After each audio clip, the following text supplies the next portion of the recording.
Hey guys, welcome to Pregnancy and Postpartum TV. Today we're talking about movements in labor that can speed up your labor or prevent a stalled labor.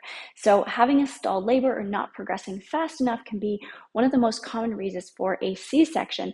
So ideally we want to prevent this, and so these are great movements and positions to know and to have in your back pocket in case you end up in that situation. We want the movements to make sense for the biomechanics of your pelvis. Your pelvis just doesn't open to let baby out, but actually the top of the pelvis can open, which ends up closing at the bottom part of the pelvis a little bit, and then different moves will open the outlet or the bottom of your pelvis, which closes off the inlet of your pelvis when you're in the pushing stage wanting baby to move out.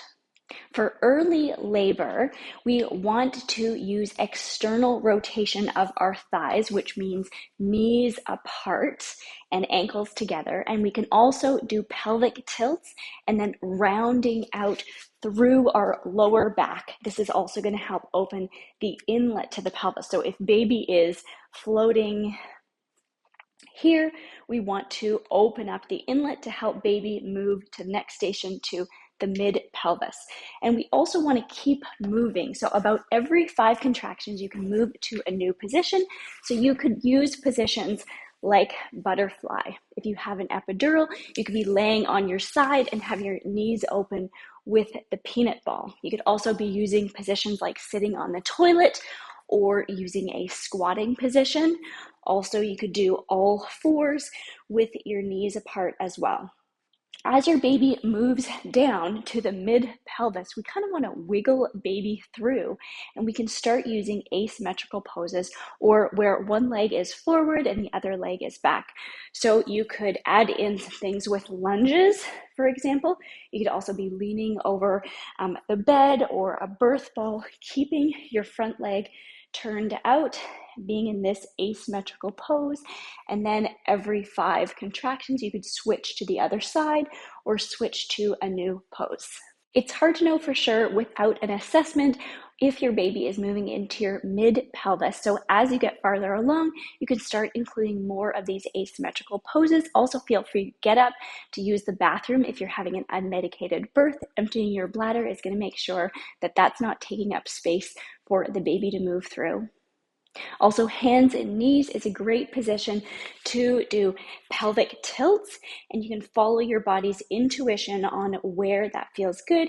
You can do hip circles as well as moving forward and back, or you can use a variation where you're over a ball or propped up on something. It's a great position. Also, your partner can support you by doing hip squeezes, which can help reduce pain during labor.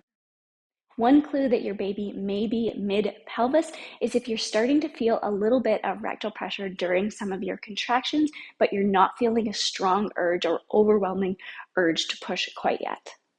When you're feeling the overwhelming urge to push, that's when your baby is moving to the outlet of your pelvis and you want to be opening up the bottom of your pelvis. So movements that are going to open the bottom are going to be internal rotation. So if you're just sitting here, you can see the rotation of your thighs. We've got external rotation and internal rotation, but you want to practice internal rotation in your labor positions.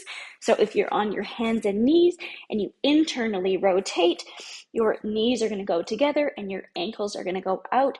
That's going to open the outlet of your pelvis as well as arching your back, which you may do instinctually as well. If you have an epidural, you can still practice internal rotation and arching your back on your side using the peanut ball.